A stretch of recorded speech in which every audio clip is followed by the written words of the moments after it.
একদিকে ভোট গণনার কার্যক্রম চলছে, অপরদিকে চলছে উৎসুক জনতার ভিড়। দর্শক, দ্য মেসেজ টুডে দেখছেন, আমরা এই মুহূর্তে রয়েছি ঠিক শাহবাগ থানার সামনে। আমরা যদি আপনাদের একটু দেখানোর চেষ্টা করি, এই মুহূর্তে সময়ের সাথে সাথে যে আইন শৃঙ্খলা রক্ষাকারী বাহিনীর যে ব্যারিকেড রয়েছে তার ঠিক বাহিরে শত শত উৎসুক জনতা ভিড় করছেন।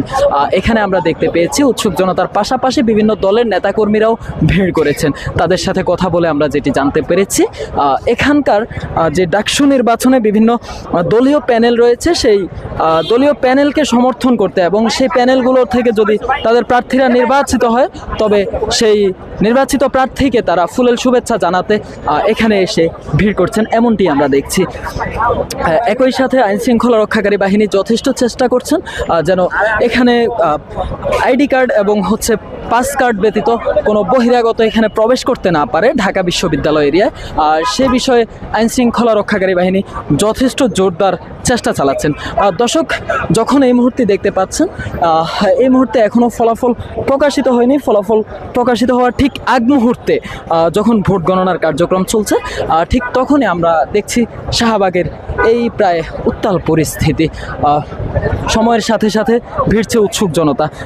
এখানে শুধুমাত্র উৎসুক জনতা বললে ভুল হবে, একই সাথে বিভিন্ন প্রতিষ্ঠানের শিক্ষার্থীরাও এখানে এসেছে। তাদের সাথে কথা বলে যেটি জানলাম যে ঢাকা বিশ্ববিদ্যালয়ের ডাকসু নির্বাচন আসলে কেমন হচ্ছে সেটি তারা দেখতে খুবই আক্ষেপ প্রকাশ করে এখানে এসেছে। তারা যেমনটি বলছিল যে ঢাকা বিশ্ববিদ্যালয়ের ডাকসু নির্বাচন প্রভাবিত করবে আগামী দিনের রাজনীতি, আগামী দিনের জাতীয় নির্বাচন এবং অন্যান্য শিক্ষা প্রতিষ্ঠানে যে ছাত্র রাজনীতি রয়েছে সেই ছাত্র রাজনীতিগুলোতে দারুণভাবে প্রভাবিত করবে, এমনটি মনে করছে বিভিন্ন প্রতিষ্ঠানের শিক্ষার্থীরা।